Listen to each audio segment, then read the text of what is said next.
All right, everybody. If you remember correctly, last show we were going to talk about pricing and kind of the effects of the election on the economy. And when I say pricing, I mean how to deal with clients who don't really know what value there is sometimes in certain things, and that's changed a lot over the last few years, especially since artificial intelligence has taken over a lot of the marketing and administrative roles. So we were going to get into that last show. We ended up talking about habits. So I recommend everybody goes back and watches that. Most people kind of hold their breath to see what we're going to do, but the economy or the market kind of slows.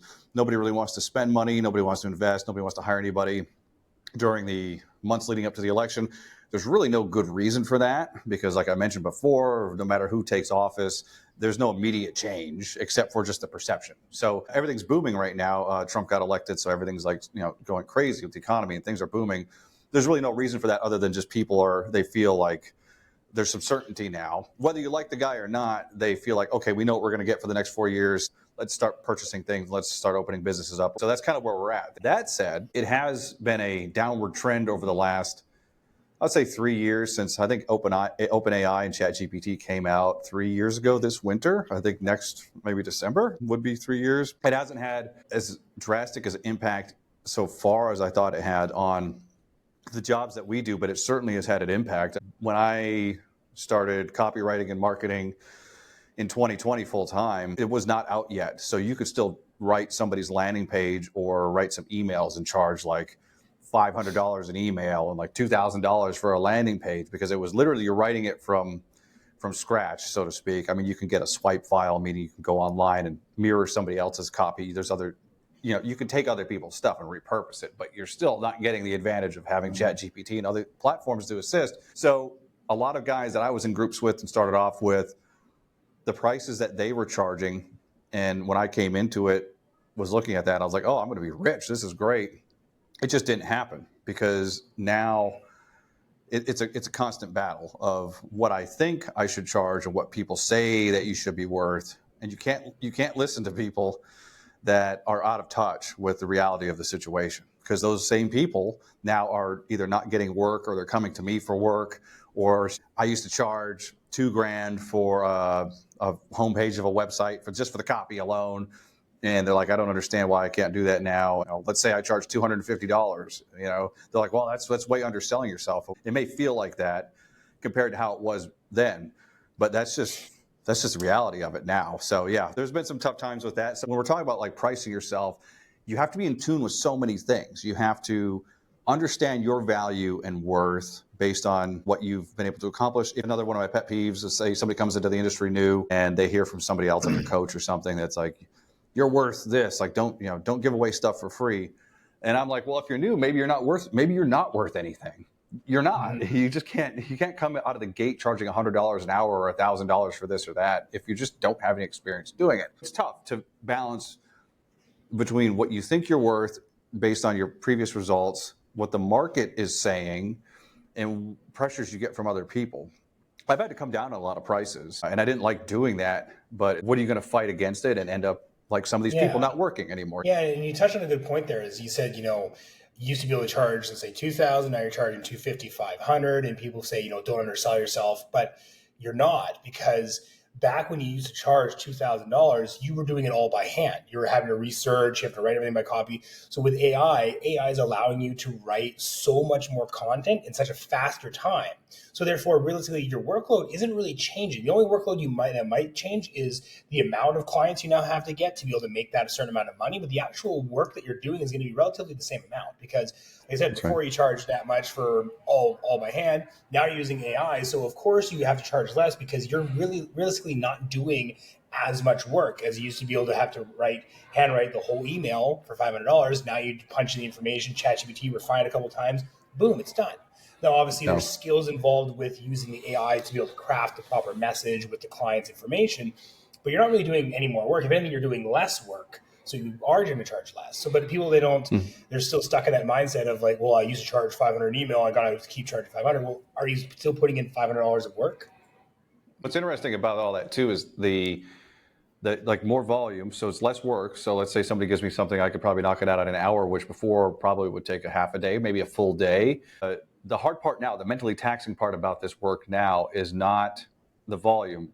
it's task switching. So before, let's say somebody would come to us and be like, hey, I want a website, and all right, it'll be a month. And then that's literally all we would do for like days on end is like write stuff for the website and because you're just focusing on one client at a time because you were making enough money off that one client. So you didn't have to do 6 things in one day. What you're saying is 100% true.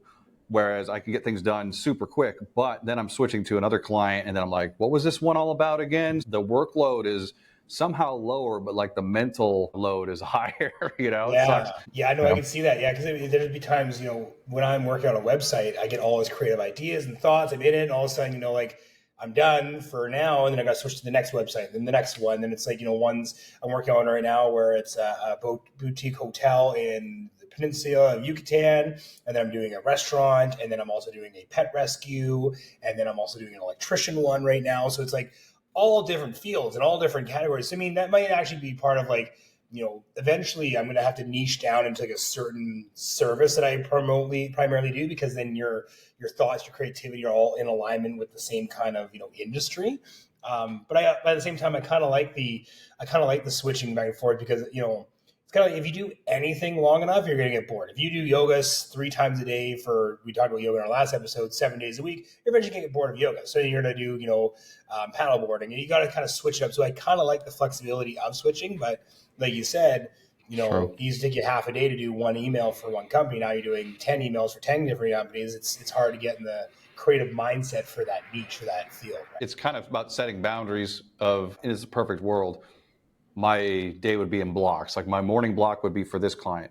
My afternoon block would be for this client. Because then you're still switching and you're still doing new things every day. Let's say we make an edit, you make an edit on somebody's website, then you log out of all their shit and start on something else. And then that person comes back like, can you change this letter? Now I have to go completely out of this and completely back into that. And that's a waste of time. And it's so like a lot of that has to do with boundaries and everything else. When people expect things faster, I'm not saying that's a bad thing. The world's moving faster. We have to keep up. The 2 choices here are, I'm not going to do it. I'm going to be strong and whatever. Like, okay, well, you're going to be broke, you just go along with it and find a way to deal and try to keep your sanity. But yeah, I guess in regards to like, pricing yourself, I'll look on places like Upwork, as it's always been good to me.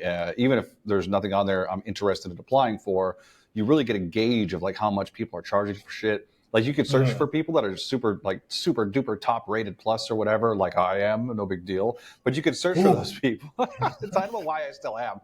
I don't know why they gave me that rating and they won't take it away. Somebody should tell them to take it away. But you go in there and you narrow it down. Let's say I need a web developer or something and you look for top rated plus, then you can kind of look at their prices. It gives you an idea of where the market stands in the pricing structure. There's also this weird thing, and we've talked about before, how people are kind of disrespectful when it comes to negotiating. Like if somebody comes to cut your grass and they're like, it'll be $150, and you're like, well, can you do it for half? I'm like, that's the price. That's the price, So same thing happens in this job in marketing. Most clients, even if they're well-intentioned, for some reason in their minds, they think they have to like negotiate, which is very annoying. So when you run into that, you also have to be mindful of like, okay, who's this person talking to? Now, if you go too low, you're going to be miserable working for them. That's a whole nother conversation. Yeah. But I found just trying to find out where to properly price yourself and how to do that is kind of ask around to friends that are in your same industry. And then platforms like Upwork and Fiverr, you probably don't even need to create an account to go on there and look for listings, for job listings or things like that. On your side of things, like how have you over the years kind of gauged how far you can go on things? Is there a process behind it, or are you just winging it? Yeah, well, I mean, when I first started doing web development, I was basically doing anything for any price. I mean, if you wanted me to build a website for a hand job and a free meal, sure, right? Like that wasn't that bad. But there was because, like we mentioned, I think it was in the last episode, when you're just starting something, like, are you worth that amount of money? Even though that might be industry standard, are your skills good enough to be paid out that much money? So because I was getting relatively new with it, 4 years ago or something like that, I knew that my skill level wasn't that great. I was still using like Wix as my primary website builder, GoDaddy, like simple ones. So I wasn't going to be charging a lot of money because the quality of my work was as good as it could be with the skills that I had. I wouldn't do lower quality work, but just my abilities were a certain threshold. So as I got more experience, as I built up a higher portfolio, I got more reviews, I got more testimonials and more experience, I then raised my prices from there. So I think the biggest thing is not necessarily taking anything. And again, I have a story about this with like scarcity mindset as well. But when you're kind of like feast or famine, you take anything that you can get. But once you start building up the skill levels and stuff like that, it's hard to get out of that mindset of like, oh, this is a 10-page website. I should charge 2,000. He wants me to do it for 700. I have $40 in my account. I'll just take it. So it's hard to break that habit of like, I need this money, so I'll just take it. So, and then I kind of have a backstory on that after as well. But yeah, it's all about, like we were saying, is getting experience, learning the systems, learning what the market value is for that price. And then if your skill level matches, then go for it. Things change every day too. Like 10 years ago, 15 years ago, whenever, when things weren't moving this fast, news changes, news cycles change, pricing structures change. In a way, this is like the most exciting time to be in, just because everything we've got going on, access to all the technology. But in another way, it's the most stressful, because you could set a price in the past and that could be your price for the year. Now it's like 2 weeks later, like, is this too high? Is this too low? It changes so fucking fast, man. It's frustrating. And I think setting up like a minimum threshold, right? So like when I talk to clients now, I say I don't do anything for less than 1,000. Right? That's just it, to make it worth my time. Because again, like we mentioned earlier, when you're constantly switching from project to project to project to project, it's hard to keep track and keep focus. So, if you're taking on 10 $500 clients, you could be taking on 5,000 $1,000 clients. So it's less switching back and forth. There's gonna be more involved with it. There's gonna be more input. So create that minimum threshold of what you're going to charge and try not to go less. And what I started doing actually on Sunday is, what I noticed is I was still thinking very small picture. I wasn't really thinking big picture. So I was consistently following up with leads that I knew were either not going to show up to the call, or the project would be like, a couple $100 or $500. But I was in this like mindset of like, I just want to make as much money as I can and take on every project I could possibly take. And what I realized is I was using up my energy and my resources and time following up with these leads and these clients, trying to get a contract with them. Even though I had other ones already on the go, bigger clients, I was still trying to get more and more and more and more and more. And so I went through this big cleanse or cleaning of my chats, and I just deleted messages from people that were going to be a small project. I archived things in WhatsApp that people were taking forever to get back on. And it was weird. As soon as I kind of like let go, release control of that, and kind of let go of these, I don't want to say bottom feeders, but like lower hanging fruit clients. I realized as soon as I did that, I had a new project come in. I had I signed a big contract for a lot of money. So like, I think it's, I'm still learning the whole like frequency and waves and stuff like that, energies, but like, because my energy of myself was holding on to these like low hanging fruit clients, I wasn't able to attract the bigger clients that I wanted to. And as soon as I let go and I archived all of these messages and I deleted some messages, even on like I have a list on my notes of all the leads I've talked to. And I had the price that I quoted them. Anything that was under 1,000, I deleted off there, because what'll happen is when I'm, say if I'm slow or I'm doing client outreach, I'll go through that list. I'm like, I need to message Sarah again. I need to message Kevin or whatever it might be. Even though I know that they're going to be shit clients or they're going to fucking pay me shit, I'm still doing it. So I'm like, nope, erase them off my whiteboard. They reach out to me. This is now my new price. What I said before doesn't exist anymore. And it's been, I had a project where I was supposed to work on TripAdvisor, Uber Eats, and OpenTable. And then as soon as I go with that, he's like, well, how's this? Why don't you just take over the web maintenance for both of my restaurants and redesign the whole thing? And so it just opened up, right? So it's interesting feeling. It's scary, like doing what you did, like just cleansing all that out. It's definitely something people could like actually apply, though, getting rid of the shitty. Because when we say shitty clients, well, some of them are shitty, but just in general, what I found, like, so if we had somebody approach us saying we want this done today or want this project to start, and we say, this is the price. And we're priced pretty fairly as a group, individually as a group. I think we're priced pretty fairly from what I've seen. Now, there's some people charging outrageous shit out there. And if they're like, well, can you do it for this much? Or how about this? The problem that happens there, and this is human nature. No, it doesn't matter how great you are, or how virtuous or whatever you are, or what your integrity is. If I'm looking at my day and I have all this stuff I need to do, and even subconsciously, I'll be like, well, this guy here talked me down off my standard price by half, whatever, 2/3. I agreed to it. They deserve the same amount of respect and quality out of me. Just subconsciously, I'm like, I'll get to that one later tonight. and then what happens is they don't get the quality. So a lot of clients need to realize that too. And for the freelancer, keep that in mind, that if you accept something at a price that you think you're worth more, it's going to weigh on you. And eventually you're going to start resenting that client. I had a couple like that where they weren't paying me enough and I let it go for a couple of months. I just got angry every time their name popped up on my phone, every time they wanted to schedule a meeting, every time they gave me something to do. And I'm thinking that's not fair to me, but it's not fair to them either, because they still deserve quality products. But the right thing to do would have been like, hey, I'm going to pass you off to somebody who can do this for the price that you want it done for, because it's just not in me anymore. So that'll mess your day up. And then when you save things, when you triage your day and you're like, this guy pays full price, this guy pays full price, this one tried to talk me down or wanted a discount, like, well, I'll get to them at the end of the day when I'm tired. Anyway, that's something to take into account also, because if you're going to be professional about it, it shouldn't matter. Whatever price you agreed to, you should give them the same amount of work. But human nature is that doesn't happen. Exactly. That exact thing happened to me. Is I had a client where, I said the price, and this was like a year ago, 2 years ago. And at that point, I wasn't really financially well off. And I was, I was in that mindset of take whatever I can get. And they talked me down to like a quarter of what I originally asked. And then I was kind of like, I take whatever I can get. And then of course, their expectations started getting higher and it became more and more work. And then I started resenting it more. And then got to the point where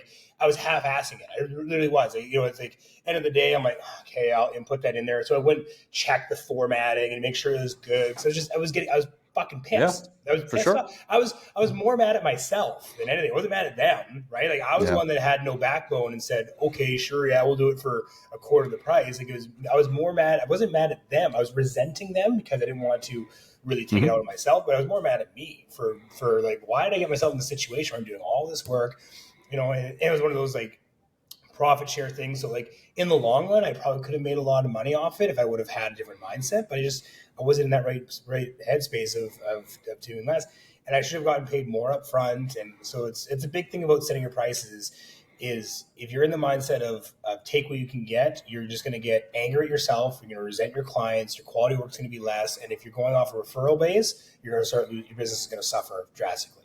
It really will. So I think what you said earlier, to put a cap in this one, is very important. That you have to, and anybody can do this anytime, sit down and decide what your bottom line is going to be, what your lowest price that you're comfortable with. I'm not saying way low. What actually makes sense for you? What can you charge that you're going to feel good about, that you're not going to have the problems we were just talking about with the resentment and everything else, and then stick to that. So if you quote somebody a price and you think it's going to take longer, you need more resources, whatever, and it's a little high, and then they come in at a lower level, but it still meets your threshold that you're like, okay, I can do this, I'm comfortable, I'm going to give this my all, whatever, then you're okay. So my advice to anybody, check platforms like Upwork and ask around, see what the market looks like, see what other people are charging that are based on your skill level. If you are new to something and you try to charge as much as somebody who's been doing this for 10 years, and look, that's not to say some people that are new are great. Some people have been doing this forever suck. Just look at ratings and testimonials and things like that. And conversely, if you've been doing this for a long time, maybe you need to raise your prices. You don't have to raise them drastically either. This is a great time of year for it, by the way, starting the first of the year, not just because the election's over and the economy's okay now, but starting the first of the year, I'm going to raise my prices for all my clients, 15%, 30%, whatever. And that way they don't feel singled out like you're going to them and like, I'm raising my price on you. It's an across the board thing. I'm more than happy to discuss this with you. This is just the way it's going to be. If you can't afford that, or if you don't want to agree to that, I can help you transition to somebody else. So you make it amicable, And other than that, you just got to read the room, man, and just research things every day. It's just being aware. Being aware, read the room, don't I think have your threshold. The big thing we said about the bottom price is if you say I'm not doing any design for under, say, to the 1,000 mark, right? The clients that are going to try and haggle you down from that, besides the resentment things, they're going to be the most frustrating clients to work with. Yeah. So I'm getting to the point where if I say, hey, minimum's going to be $1,000, if they say no, that's not my ideal client. I don't want to work with them. If I want to work with people that say, yes, this sounds great, they might obviously, there's always going to be some sort of negotiation when it comes to revisions and that kind of stuff. But I one of the clients I just attracted recently, when we set up the initial price, I quoted her 4,000. And actually I've started structuring it differently now. I do 40% up front 40% 2 weeks later, and then the additional 20% at the end. Because before I was doing half and half, and now that I have Yeah. a team of developers, I'm like, oh, I'm acquiring a lot of costs on developers, and they don't pay me till it's done. So I've been doing that. But that's a different story with when it comes to business strategy. But what's happening now is that client, she even said in the contract that, if we'll set for this, if things take longer and there's more work that's involved, let me know. We'll keep track of the hours, and I'll pay you per hour after that. And like that has never happened before. I've never had a client be like, okay, we agreed on 4,000, but if it ends up costing more, let me know and I'll pay it. I'm like, excuse me?